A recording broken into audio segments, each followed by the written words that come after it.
ఇంతకాలం Milky beauty అని ముద్దుగా పిలుచుకున్నాం. కానీ ఇక అలా పిలవడానికి లేదు. డాక్టర్ తమన్నా అనో లేక డాక్టర్ మిల్కీ అనో మాత్రమే పిలవాలి.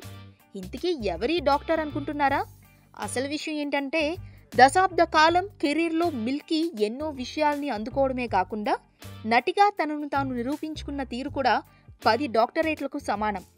అందుకే అంతటి ప్రతిభను గుర్తించి ప్రఖ్యాత confederation of international accreditation commission ప్రత్యేకించి మిల్కీ బ్యూటీని పిలిచి మరీ గౌరవ డాక్టరేట్ను అందించింది.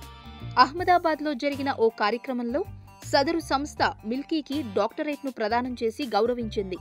ఈ సందర్భంలో తమన్నా ఎంతో థ్రిల్ అయిపోయింది. డాక్టరేట్కి న్యాయం చేస్తానని మాటిచ్చింది. బాహుబలి సిరీస్ తర్వాత ప్రస్తుతం ఓ 4 ప్రాజెక్టులో నటిస్తోంది తమన్నా. చాలా మంది డాక్టర్ కాబోయి యాక్టర్ అయ్యాను అని చెబుతారు.